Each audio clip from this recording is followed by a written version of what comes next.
నమస్తే welcome to our channel నేను మిషాల్ని YCP party 11 సీట్లకి కూర్చున్న తర్వాత ఒక్కొక్కరు వైసీపీ నేతలైతే ఇక వేరే పార్టీలకు వెళ్ళబోతున్నారని సమాచారం వస్తుంది. ఇక నెక్స్ట్ అసలు ఆ పార్టీ పరిస్థితి ఏంది? ఇప్పటికే ముఖ్యంగా చూసుకుంటే ఇక బొచ్చ కూడా పార్టీ మారబోతున్నారా అంటే అవుననే సమాధానం కూడా వస్తుంది.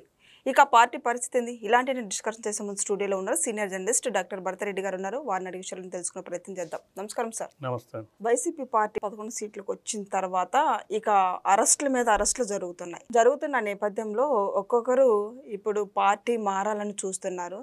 ఇక ఆ పార్టీ పరిస్థితి ఏంది? ఇప్పుడు ముఖ్యంగా చూసుకుంటే బొచ్చా కూడా ఇక పార్టీ మారుతారా అంటే అవుననే సమాధానం కూడా వస్తుంది. దీని మీద మీ స్పందన ఏంటి సార్? జనరల్గా ప్రాంతీయ పార్టీలకు ఒక సమస్య ఉంటుంది. అధికారంలో ఉన్నన్ని రోజులు చాలామంది రాజకీయ నాయకుల్ని పెద్ద పెద్ద నాయకుల్ని కూడా ఆకర్షించగలుగుతారు. దానికి కారణం ఏంటంటే అధికారంలో ఉండడం. అధికారం కోల్పోయిన తర్వాత ప్రాంతీయ పార్టీల పరిస్థితి ఏంటంటే చాలా పార్టీలు అంటే మొత్తం మూసేసిన పరిస్థితిని మనం చూడొచ్చు. ఇక్కడ వైసీపీ పార్టీ కూడా అందుకు భిన్నం కాదు. అయితే మిగతా పార్టీలకు ఈ పార్టీకి మరొక భిన్నమైన అంశం ఏంటంటే మిగతా పార్టీలు అధికారం కోల్పోయిన తర్వాత నాయకులు కార్యకర్తలు దూరమైన సందర్భాన్ని మనం చూడొచ్చు. కానీ ఇక్కడ కేసులు కూడా వెంటాడుతున్నాయి. వైసీపీ ప్రభుత్వంలోని మాజీ మంత్రులు కానీ గతంలో ఎంపీలుగా పనిచేసిన నాయకులు కూడా ఒక పెద్ద స్కామ్ అంటే ఏ స్కామ్ తీసుకున్నా వైసీపీ నాయకులు అందులో ఇన్వాల్వ్ అయిన సందర్భాన్ని మనం చూడొచ్చు. గత ఎన్నికల్లో ఓటేసిన ప్రజలే ఇన్ని స్కాములు చేసిన వాళ్లకు పార్టీకి ఓటేసామా అన్న స్థితిలోకి వచ్చిన తర్వాత మిగతా రాజకీయ నాయకులు కూడా ఎవరు కూడా అధికారం అనుభవించాక ఇక ఖాళీగా ఉండడానికి ఇష్టపడరు. ఏదో ఒక పార్టీలో చేరడానికి ఇష్టపడతారు, అధికారంలో కొనసాగడానికి ఇష్టపడతారు. బొత్స లాంటి నాయకుని మనం చూసుకున్నట్టయితే ఆ సుదీర్ఘ రాజకీయ అనుభవాన్ని చూసుకున్నట్టయితే అతను రాజశేఖర రెడ్డితో చాలా దగ్గర ప్రయాణం చేయడం జరిగింది. రాజశేఖర రెడ్డితోటి ప్రయాణం చేసి కాంగ్రెస్ పార్టీలో కీలక పదవులు అనుభవించడం జరిగింది. రాజశేఖర రెడ్డి మంత్రివర్గంలో అనేక ఆరోపణలు బొత్స సత్యనారాయణ మీద వచ్చినప్పటికీ ఆయన పరిశ్రమల మంత్రిగా ఉండి వోక్స్ వ్యాగన్కి సంబంధించి ఆరోపణలు వచ్చినప్పటికీ రాజశేఖర రెడ్డి అతన్ని తొలగించకుండా కాపాడే ప్రయత్నం చేయడం జరిగింది. అంటే అంత సన్నిహితంగా మెలిగిన వ్యక్తి బొత్స సత్యనారాయణ. కానీ తదనంతరం కాంగ్రెస్ పార్టీలో ఉండకుండా కాంగ్రెస్ పార్టీ అంత అవకాశాలు ఇచ్చినప్పుడు కాంగ్రెస్ పార్టీలో కంటిన్యూ అవ్వకుండా వెళ్ళి వైసీపీ పార్టీలో చేరాడంటే దానికి కారణం ఏంటంటే వైసీపీ పార్టీ అధికారంలోకి రాబోతున్న సమయంలో మొదటి టర్ము చేరలే అతను. వైసీపీ అధికారంలోకి రాబోతున్న సమయంలో పార్టీలో చేరి మంత్రి పదవి కూడా తీసుకోవడం జరిగింది. కాబట్టి ఇప్పుడు ఉన్న పరిస్థితిలో జగన్మోహన్ రెడ్డి ముందున్నది ఏంటంటే పార్టీని కాపాడుకోవాలి, కార్యకర్తల్ని కాపాడుకోవాలి, నాయకుల్ని కాపాడుకోవాలి. గత శిక్షణ శిబిరాల సందర్భంగా వీటన్నిటిని దృష్టిలో పెట్టుకొని జగన్మోహన్ రెడ్డి ఒక మాట చెప్పినట్టున్నాడు. కొత్త నాయకుల్ని తయారు చేస్తా, కొత్త వాళ్ళని తయారు చేస్తాను. ఎందుకంటే ఈ పాత వాళ్ళు ఉండే పరిస్థితి లేదు. వీళ్ళందరూ ఇక్కడ అధికారం లేదు. దాంతోపాటు కేసులు వస్తున్నాయి. ఏ కేసు వచ్చి నా మీద పడుతుందో అనే ఉద్దేశంతో ఎవరి దారి వాళ్ళు చూసుకునే దానిలో భాగంగానే బొత్స వెళ్ళొచ్చు, పెద్ద పెద్ద నాయకులు కూడా వెళ్ళే అవకాశం ఉంటుంది. కానీ ఇక్కడ మనం గమనించినట్టయితే ప్రాంతీయ పార్టీల మనుగడ చాలా ప్రశ్నార్థకంగా మారుతుంది. దానికి కారణం ఏంటంటే వాళ్ళు అధికారంలో ఉన్నప్పుడు పార్టీ నిర్మాణం ఇప్పటికి కూడా మనం చూసుకున్నట్టయితే వైసీపీకి సంబంధించిన పార్టీ నిర్మాణం ఎక్కడుందంటే ఆ నిర్మాణం లేదు. ఆ నిర్మాణం లేకపోవడానికి కారణం ఏంటంటే ముఖ్యంగా కాంగ్రెస్ నుంచి వచ్చిన నాయకులు కార్యకర్తలే కాంగ్రెస్ జీరో అయిపోయి వీళ్ళు ఆ నాయకులే వాళ్ళే అంతా. జగన్మోహన్ రెడ్డి ఏదైతే కాంగ్రెస్ నుంచి రావడం జరిగింది, ఏదైతే విభజన కాంగ్రెస్ పార్టీ ఆంధ్రప్రదేశ్ ప్రజలకు ఇష్టం లేకుండా విభజించిందనే ఒక కోపం, ఆ కోపం కారణంగా ఏంటంటే కాంగ్రెస్ పార్టీ జీరో అయిపోయి ఆల్టర్నేటివ్ ఎవరు కావాలి అన్నదానికి ప్రతిపక్షం కావాలి అన్నదానికి వైసీపీ అక్కడ నిలబడడం జరిగింది. ఇక్కడ మనం గమనించినట్టయితే ప్రాంతీయ పార్టీలు అన్నీ ఒకేలాగా ఉండే పరిస్థితి ఉండదు. మనం టీడీపీని పరిశీలించినట్టయితే టీడీపీ ఎంత పటిష్టంగా ఉందని మనం చూసుకున్నట్టయితే ఇక్కడ ఉమ్మడి ఆంధ్రప్రదేశ్లో ఉన్నప్పుడు కూడా అధికారం కోల్పోయిన తర్వాత కూడా 2 సార్లు అధికారం కోల్పోయిన తర్వాత కూడా పార్టీ పటిష్టంగా ఉండడానికి కారణం ఏంటంటే నిర్మాణాన్ని పటిష్టంగా చేసి పెట్టుకోవడం.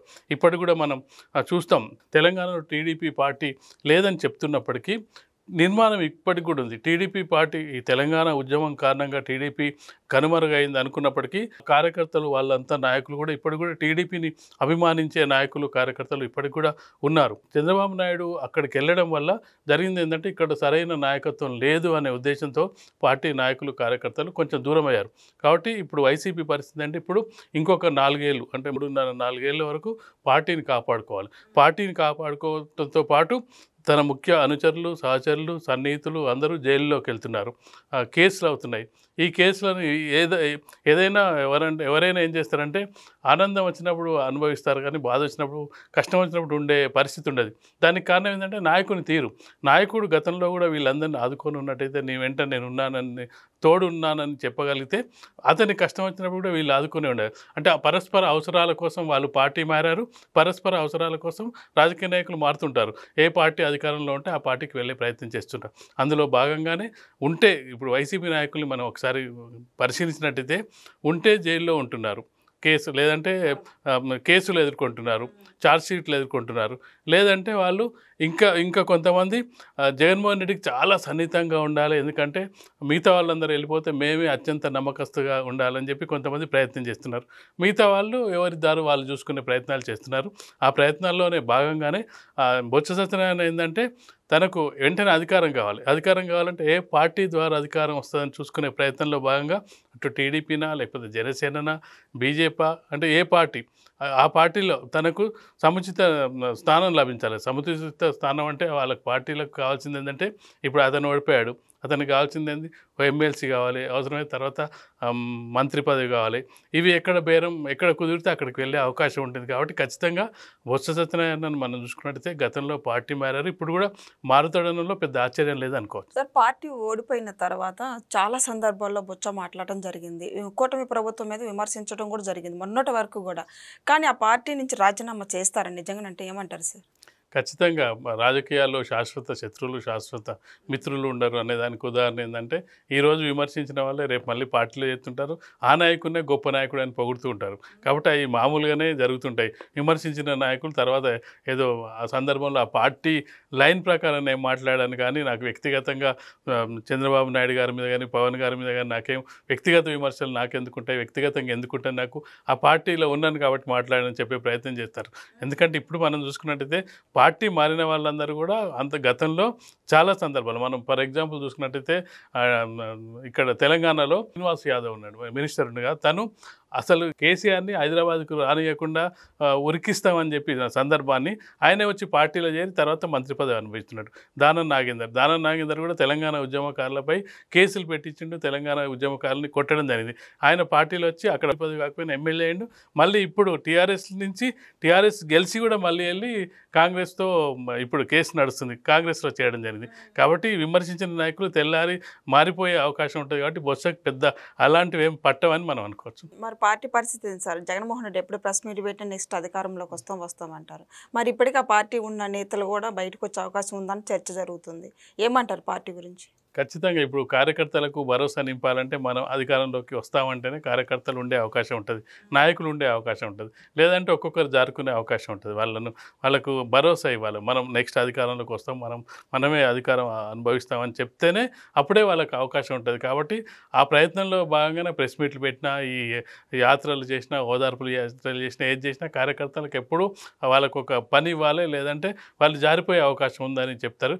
కాబట్టి ఈవెందో కాంగ్రెస్ పార్టీ కూడా చెప్తుంది, ఆంధ్రప్రదేశ్లో లేని కాంగ్రెస్ పార్టీ కూడా వచ్చే ఎన్నికల్లో మేము అధికారంలోకి వస్తామని చెప్తారు. ప్రతి పార్టీ కూడా మేము అధికారంలోకి వస్తాం అని చెప్పే ప్రయత్నం చేస్తారు. కానీ అందుకు అనుగుణంగా నీ కార్యాచరణ ఏంది, నువ్వేం చేస్తున్నావు, గతంలో వచ్చిన ఓట్లే ఇప్పుడు వచ్చే పరిస్థితి లేదు, ఆ సీట్లే వచ్చే పరిస్థితి లేదు. కాబట్టి ఇప్పటికైనా ఇప్పుడు అన్ని కేసుల్లో ఇరుక్కోవడం జరిగింది. ఆ పార్టీని ఎలా కాపాడుకోవాలని ఇప్పుడు జగన్మోహన్ రెడ్డి ఉన్న పెద్ద సమస్యగా మనం చెప్పొచ్చు.